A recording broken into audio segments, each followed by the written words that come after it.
Israel has ended the ceasefire in Gaza. I am not surprised. I am not shocked, but I need to be very clear about what has happened. Earlier today, the Prime Minister of Israel, Benjamin Netanyahu, decided that Israel would be unilaterally ending the Gaza ceasefire.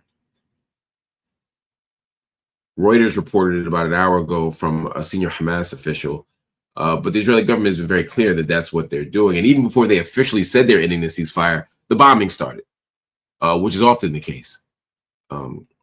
Earlier, the Prime Minister's office in Israel did say that Israel was resuming military operations. That's the language they use, military operations in Gaza after Hamas rejected a U.S. proposal to extend the ceasefire. That was reported by Axios, by Barak Ravid. Now, I know that if you grew up in the West, your inclination is going to be to believe that Hamas has just been stubborn, unreasonable, that they don't want a ceasefire, and that they turned down the ceasefire that Israel so generously offered, and that the U.S. so competently brokered, and that all of this was going to happen for the purpose, from their perspective, of causing more problems with Israel and using more Palestinians as collateral damage. That's the argument that the West is making about Hamas. The truth, of course, isn't that, and we'll get into what the truth is. We'll get into what the truth is, but what we know for sure, what I've been hearing out of Gaza for not just days now, but weeks, is that Israel has absolutely no intention of holding on to a ceasefire. Even after the ceasefire was signed, Israel was consistently violating terms of the ceasefire. There's never been a moment of complete peace. There's never been a moment of complete recognition, acknowledgement, and commitment to a ceasefire. But what has happened in more recent days and weeks, as they were trying to move into phase 2 of the ceasefire. Remember, phase 2 is a permanent ceasefire. Phase 2 is a permanent stoppage of war and violence.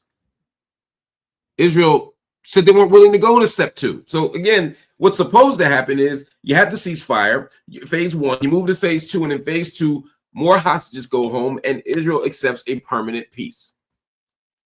But Israel said they don't want to go to phase 2, and in fact, they want to redo the deal to stay in phase 1, or redo the deal in a way that they don't get to phase 2 until they get the phase 2 benefits in phase 1. You may say I'm being biased, that I'm misrepresenting the story. Go look for yourself. Do the research yourself. Anything I'm telling you is wrong, let me know. But what Israel has done quite masterfully is frame the conversation in a way that makes it seem like if only they would give up the hostages. If only they would give up the hostages, everything would be okay. That type of representation misses the point of the negotiation. It ignores, obscures, and even misrepresents the terms of the ceasefire agreement. Hamas had followed the terms of the ceasefire agreement. Israel did not. Whatever you think of Hamas, whatever you think of Israel, there's very clear terms here, and somebody followed them and somebody did. And so what Israel said was, again, I'm quoting the defense minister of Israel right now, and this was reported in the Israeli media, Israel Katz said that, quote, the gates of hell will be opened on Gaza if Hamas doesn't release all the hostages right now. So basically, they said, you know what? Forget the deal. Release all the hostages right now, or we're blowing everything up. And this is where some of you are going to step in and say, wait a minute. So all Hamas had to do is release the hostages and everything will be okay? Here's the problem. Once you release the hostages, Israel has no motivation not to continue to bomb and blow up Gaza. So you can't win one way or the other. You don't win by giving up the hostages. You don't win by not giving up the hostages. You know how you win? By following the terms of a ceasefire deal. By following the terms of a ceasefire deal. Now, it's not clear exactly how widespread this is going to go or how long it's going to last. When I hear gates of hell, it doesn't make me optimistic. But Mouin Rabeni, who's a non-resident fellow at the Middle East Council on Global Affairs, did an interview with Al Jazeera, my employer, although I wasn't a part of this interview. I'm just letting you know, for full disclosure. He said that it is unclear if the, quote, wave of intense airstrikes on the Gaza Strip is intended as a single attack or the beginning of a larger campaign. But he also said something else that's really important. He said the reason this is happening is because Israel has, quote, refused to implement its commitments. Specifically, he said the most important element of which, from Israel's perspective, was negotiations on the second phase leading to a durable ceasefire and a full withdrawal of Israeli troops from the Gaza Strip. And that is something that the Israeli government has repeatedly said it would not do. In other words, Israel signed an agreement knowing it would refuse to implement it. That is incredibly important. It also reinforces what I've been saying, right? Which is that Israel has not wanted to move to phase two because phase two would be withdrawal of troops and a complete, durable, or lasting peace. They don't want that. About 25 minutes ago, from right now, Prime Minister Benjamin Netanyahu came back out, and he's made it very clear that he has instructed his military to take strong action, quote unquote, against Hamas in Gaza. He said Israel from now on will act against Hamas with increasing military strength. Again, this is scary. The numbers are very high. Over 110 people, according to my report. Al Jazeera is reporting 80. I'm seeing from other reports on the ground, 110 people have been killed already. Already. Today, we're talking about hours. Not weeks, not months, hours. We're already looking at a high number. And please understand that of those hundreds, dozens are children. Dozens of children have already been killed in Gaza today. And so this is where we are. Now, to be clear, for those of you waiting for the White House response, the White House is not a passive observer here. White House Press Secretary Caroline Leavitt says that Donald Trump was consulted by Netanyahu prior to the latest attack launch. Again, it's a different game.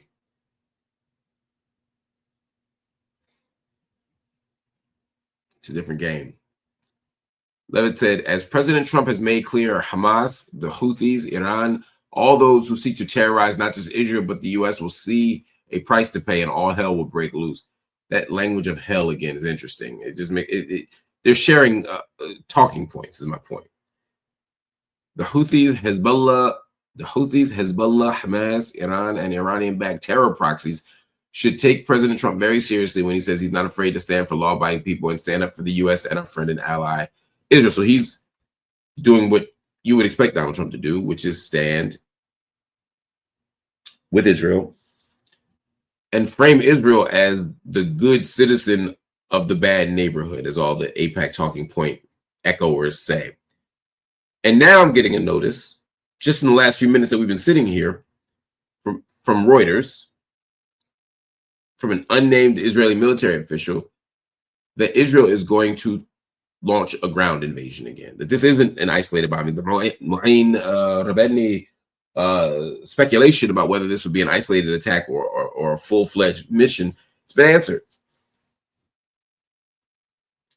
It said that Israel's offensive will continue as long as necessary and will expand beyond air attacks. So air attacks is one thing, but when you have Israeli troops back on the ground, we know we're getting somewhere terrible. Israel's claiming that they're targeting Hamas officials, commanders, and political officials and their air attacks. Now, we know that when they say that, that's when you should be the most scared. Because when Israel says that they're targeting Hamas leadership, what they're really saying is, here is our justification for an indiscriminate bombing. That's what history has said. I can't say what's happening right at this moment, but I can tell you historically that's what is meant. So that when that apartment building blows up when that house blows up that kills 10 people and a bunch of children included in that number, you know what happens? They say, oh, yeah, but there was a Hamas leader in there. Oh, that hospital, that's where they were hiding. So I want you to prepare yourself for those narratives to come out very soon, if not already. This is going to get ugly.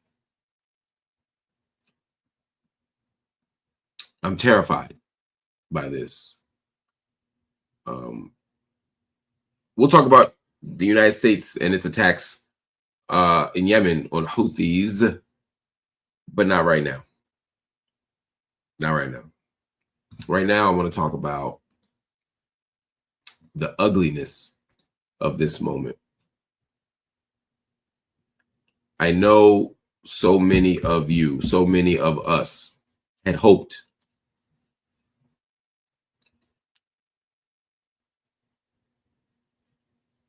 I'd hoped that January was it, that we'd seen the worst of it. I didn't think we had, but I'd hoped we had. I'd hoped that we were at a turning point, at least. And what we're seeing is that that's not the case. What we're seeing is that things in Gaza, as bad as they've been, could get worse. The infrastructure of Gaza was never rebuilt, right? It just was just fully destroyed in January. I mean, 80% of the built environment's gone. 70 to 80% of the built environment's gone. Most of the schools are gone. The hospitals, the universities, the bridges, the water wells, all of it's gone, or much of it. And now these air attacks are going to destroy what little infrastructure is left. And these ground attacks are going to do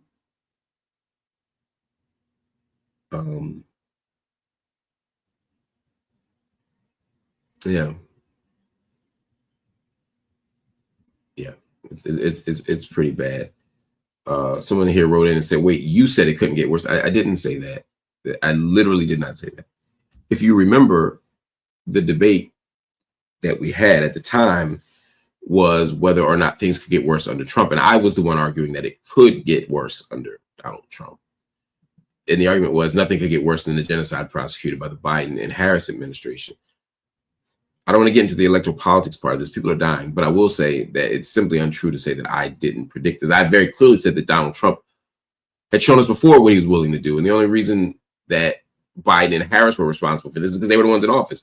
But the U.S. presidency doesn't care about Democrats and Republicans when it comes to Israel and Palestine and Gaza, Israel and Palestine more broadly. Democrats and Republicans are equally genocidal. Democrats and Republicans are equally indifferent to the suffering of Palestinian people. And so I had no expectation that this would be better or different. I literally said the opposite.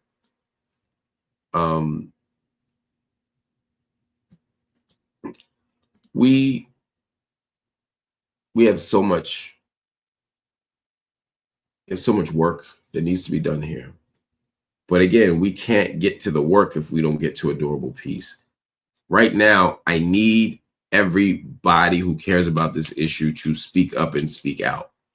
I need everybody who doesn't care about this issue to do some reading so that you do. Because there's no way, if you care about humanity, if you care about justice, that you can't care about this issue. October 7th yielded some outcomes that changed the world. The next few months yielded outcomes that changed the world. But we started to get inured to the pain and the suffering and the misery. We started to normalize all the stuff that was going on. And my concern, my fear, is that now, after the ceasefire, people moved on to the next thing and they're not worried about this thing anymore. But we have to keep the attention on. We have to keep the pressure on. We have to keep the outrage on. We have to apply pressure to Trump, but also to these cowardly members of Congress who continue to either be silent or advocate on the wrong side of this issue. We must do better.